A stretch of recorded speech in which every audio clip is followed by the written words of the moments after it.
A very good morning friends, welcome in Exams Adda 75। So friends, यह हमारा new session है जिसमें हम इंग्लिश ओल्ड प्रीवियस ईयर के पेपर को डिस्कस करेंगे और साथ ही कुछ न्यू और एक्स्ट्रा इन्फॉर्मेशन भी आपको वीडियो में प्रोवाइड की जाएगी जो आपके आने वाले एग्ज़ाम्स जैसे कि एसएससी, एमपी पुलिस या बैंकिंग सेक्टर के एग्ज़ाम में आपको काफ़ी ज़्यादा हेल्प कराएगी, क्योंकि इस सेक्शंस में हम आपको इंग्लिश के ओल्ड पेपर्स, इसके साथ ही हम कुछ न्यू क्वेश्चन, उनके साथ ईडियम्स, फ्रेसेस और इंग्लिश ग्रामर से रिलेटेड न्यू चीज़ें लर्निंग करेंगे। और ये सेशन को पूरी तरह से डिफाइन किया गया है जैसा कि आपका पेपर एग्जाम में आता है, जिसमें आपको antonyms, synonyms, one words and grammatical error part देखने को मिलेगा। So are you guys excited for see our watching news? Okay, so हम स्टार्ट करते हैं हमारा वीडियो और सेशन। ओके, सो बढ़ते हैं पहले क्वेश्चन की ओर। देखते हैं हमारा पहला क्वेश्चन क्या है। यहाँ पे दिया हुआ है select the synonyms of the given word, और वर्ड हमें दिया है इग्नोमिनिटी। ओके फ्रेंड्स, सबसे पहले आप ये जो वर्ड दिया है इसको आप समझ सकते हैं इग्नोर वर्ड से। ओके, इग्नोर का मतलब होता है किसी इंसान को इग्नोर करना, मतलब उसे डिस्ग्रेस करना, उसे रिस्पेक्ट ना देना, या उसकी वैल्यू जो है डीबेस करना। डीबेस करना मतलब उसे कमतर आंकना। ओके, सो इसके मतलब हम समझ लिया। अब हम इसके चार ऑप्शन को देखते हैं, और मैंने जैसे आपको बताया कि आप यदि आपको नहीं बन रहा है उसे पॉजिटिव और नेगेटिव साइन से इंडल्ट कीजिए।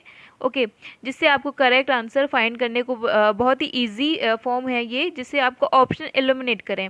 ठीक है, पॉजिटिव और नेगेटिव साइंस में। अब देखिए, ये जो हमें वर्ड दिया है इग्नोमिनिटी, ये एक प्रकार से नेगेटिव वर्ड है, मतलब किसी को अपन निंदा कर रहे हैं या उसकी बेइज्जती कर रहे हैं, ये एक प्रकार से नेगेटिव वर्ड होता है। ओके, सो ऑप्शन नंबर पहला डिस्टिंक्शन। डिस्टिंक्शन मतलब होता है किसी को उसकी मतलब रेज करना, किसी को उसके पद से ऊपर आंकना, या फिर उसे पॉजिटिविटी प्रोवाइड करना। लाइक उसमें गुड क्वालिटी है, फ्रेज यूज़ करना कि आपने बहुत अच्छा काम किया है। ओके, सो ये समझ में आ रहा है, एक पॉजिटिव साइन है। Okay, morose.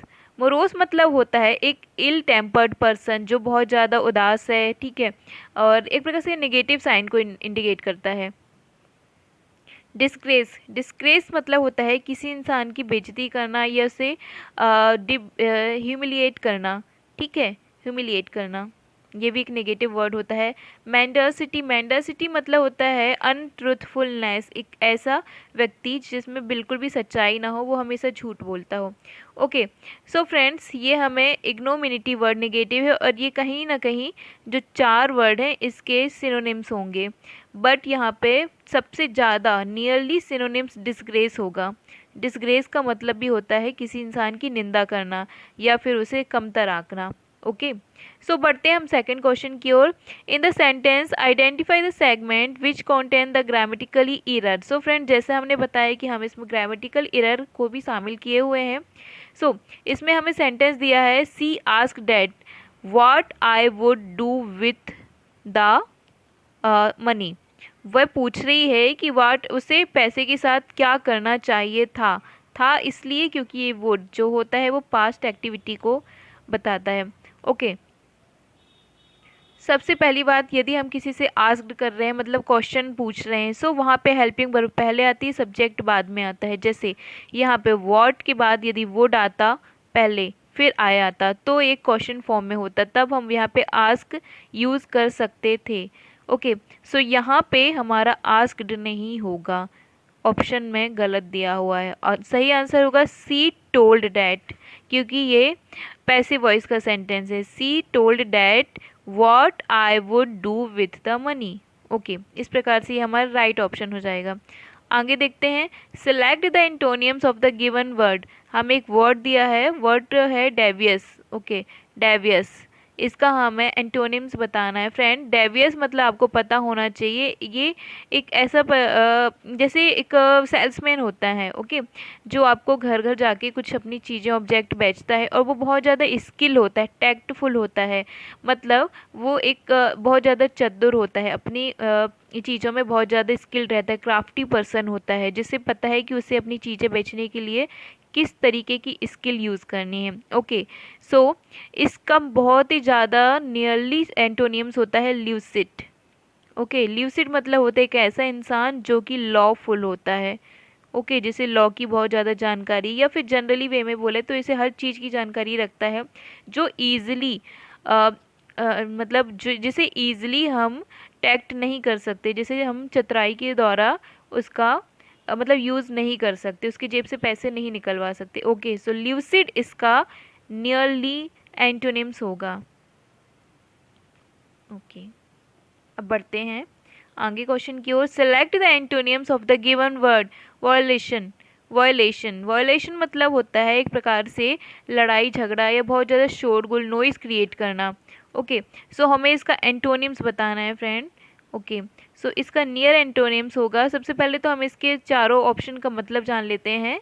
ओके, कॉम्प्लियंस मतलब होता है, ठीक है, कंप्लियंस मतलब होता है एक प्रकार से शांति काल में, मतलब किसी इंसान को फ्रेज करना या फिर उसे एडमायर करना, मतलब रिलैक्स का माहौल टाइप में बनाना, ठीक है। Infringement, be breach and contravention, contravention मतलब जब हम किसी से वाद विवाद करते हैं, और बी रीच, इनफ्रिगमेंट, ये तीनों जो वर्ड हैं ये हमारे वायलेशन के सिनोनिम्स हैं। ओके, सो एक प्रकार से ये तीनों वर्ड नेगेटिव साइन कर रहे हैं और ये हमारा कॉम्प्लेंस पॉजिटिव साइन कर रहे हैं। सो हमारा एंटोनियम्स हो जाएगा कॉम्प्लियंस। आगे बढ़ते हैं हम क्वेश्चन की ओर। Select the wrongly spelled word, हमें यहाँ पे बताना है कि in which word have error.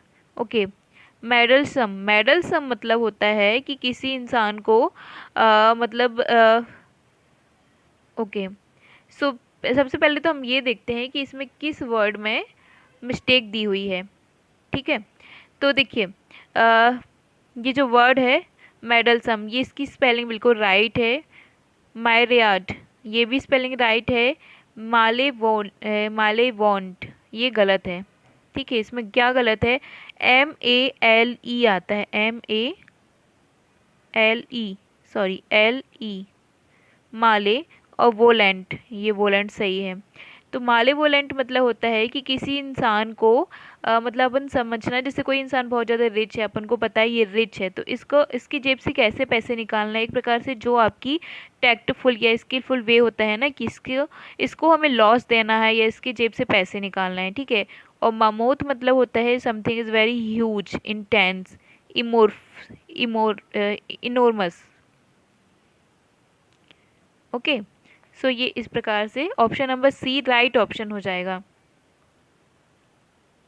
और फ्रेंड ये मिराड जो वर्ड होता है, ये मायराड भी बोलते हैं इसे, इसका मतलब होता है समथिंग इज़ वेरी एक्सट्रीमली, मतलब कोई चीज़ जो बहुत ही ज़्यादा नंबर में होती, इतने ज़्यादा नंबर में कि जिसे हम काउंट नहीं कर सकते, काउंट रेस। ओके, सो यहाँ पे हमें दिया है इनडायरेक्ट फॉर्म दिया है, से डायरेक्ट से इनडायरेक्ट फॉर्म पे हमें चेंज करना है फ्रेंड। सबसे पहले तो ये बात है कि मैंने आपको पहले भी बताया है प्रीवियस ईयर की प्रीवियस वीडियोस में कि हम इसे चार ऑप्शन जो है पढ़ने में काफ़ी ज़्यादा टाइम लग जाएगा। सो हम इन ऑप्शंस को एलिमिनेट तरीके से विद इन सम सेकेंड में सॉल्व कर सकते हैं। सो आप रिवाइज कीजिए कि हमने कैसे इसे सॉल्व किया था। सबसे पहले यहाँ पे हमने देखा कि ये जो रिपोर्टिंग स्पीच है ये हमारा पास्ट सिंपल टेंस में है, ओके। और इसके बाद हमारा जो रिपोर्टेड स्पीच है, would you like to represent the school in cricket tournament. So ये जो है हमारी पास्ट टेंस में है, ओके।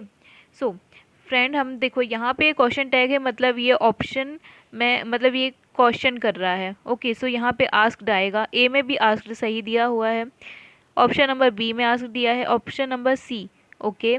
ऑप्शन नंबर टी में टोल्ड दिया हुआ है जो कि गलत है। 1 मिनट, ऑप्शन नंबर डी हमारा गलत होगा, ओके। अब एलिमिनेट कर रहे हैं हम। Option number C, the teacher asked श्रेय इफ़ ही वुड हैव तो यहाँ पे नहीं आएगा बिकॉज ये प्रेजेंट की वर्ब होती है, okay. Option number B, the teacher asked श्रेय if he would like to represent, okay. ये कहीं ना कहीं हमारा सही हो रहा है, लेकिन ऑप्शन नंबर ए देखिए यहाँ पे कुड का यूज़ किया है जबकि हमें दिया है वुड, सो ये भी गलत हो जाएगा। ऑप्शन नंबर बी एलिमिनेट तरीके से हमने इसे विद इन सेकेंड करके दिखाया, ओके फ्रेंड। पेपर में आप इसी तरीके से करें ताकि आपका क्वेश्चन को सॉल्व करने में काफ़ी कम टाइम लगे और आपका टाइम सेफ हो। To harass someone persistently to do something। यहाँ पे हमें दिया हुआ है कि find the one word। Okay friend, iconoclast मतलब होता है जो एक ऐसा इंसान जो कस्टम, रीति रिवाज या इन सारी चीज़ों को नहीं मानता, इग्नोर करता है। ठीक है, काफ़ी ज़्यादा मॉडरेट या फिर नॉन ऑर्थोडॉक्स कह सकते हैं। डॉट, न्यूरोलिटिक, इसका मतलब होता है समथिंग लाइक अ ब्रेन या फिर दिमागी ब्रेन स्कल से रिलेटेड चीज़ें होंगी। इम्पोर्ट्यून, फ्रेंड एक वर्ड होता है इम्पोस्टर। इम्पोस्टर मतलब एक ऐसा इंसान जो कि अपनी गलतियों को किसी दूसरे पे थोपता हो, या फिर एक ऐसा इंसान जो बहुत ज़्यादा कहना चाहिए एक्सट्रोवर्ट होता है। Okay, to harass someone persistently, तो हम ये इम्पोस्टर जो वर्ड है इससे हम इसे फाइंड आउट कर सकते हैं। इम्पोर्ट्यून, टू हैरेस समवन मतलब किसी को हैरेस करना। सो इसको एंटोनियम्स का हम वन वर्ड बना सकते हैं, इम्पोस्ट्यून। ओके, कहीं ना कहीं ये इम्पोस्टर से रिलेटेड वर्ड है, सो आप इसको टाइप कर सकते हैं कि ये हाँ इससे रिलेटेड है, मतलब इसका आंसर यही होगा। बाकी तीन ऑप्शन कहीं से कहीं मैच नहीं कर रहे हैं। Select the most appropriate option to substitute the underlined segment in the given sentence. If no situations required, select the option improvement, no improvement. Okay, so यहाँ पे हमें सेंटेंस दिया है, हमें फाइंड करना है कि इसमें क्या इम्प्रूव कर सकते हैं इन द बोल्ड लेटर। यहाँ पे बोल्ड लेटर क्या है? बैंड। अब सेंटेंस पढ़ते हैं। Final match of the series was banned due to the rain. जो फाइनल मैच था सीरीज़ का वह है बारिश की वजह से बैन हो गया है। अब फ्रेंड हमें बताना है कि यहाँ पे बैन की जगह पे क्या आ सकता है। पहला बात है कि इंटरप्टेड। इंटरप्टेड मतलब होता है किसी चीज़ को करने से या होने से रोक देना। ठीक है। डिस्टर्ब्ड मतलब परेशान करना। कॉल्ड ऑफ, कॉल्ड ऑफ मतलब होता है कि किसी चीज़ को थोड़ी देर के लिए स्थगित कर देना। ओके, सो यहाँ पे राइट ऑप्शन होगा कॉल्ड ऑफ। सो फ्रेंड ये हमारे आज का वीडियो का पार्ट है, जिसमें हमने पूरा ही फॉर्मेट ऐसे डिज़ाइन किया है जैसे कि आपको एग्ज़ाम में देखने मिलेगा। सो आपकी प्रैक्टिस के लिए भी काफ़ी ज़्यादा इंपॉर्टेंट हो गया। ये हमारी टेस्ट सीरीज़ आपको कैसी लगी, और इससे आने वाली टेस्ट सीरीज़ इसी टाइप में आप चाहते हैं या फिर इसमें कुछ न्यू इम्प्रूवमेंट चाहते हैं, हमें वीडियो में ज़रूर बताएं और अपने दोस्तों को भी शेयर करें और वीडियो को देखें, ताकि आपका एग्ज़ाम आपकी मेहनत से सक्सेस हो जाए और आपको सफलता हासिल हो। Thank you for watching exams अड्डा 75।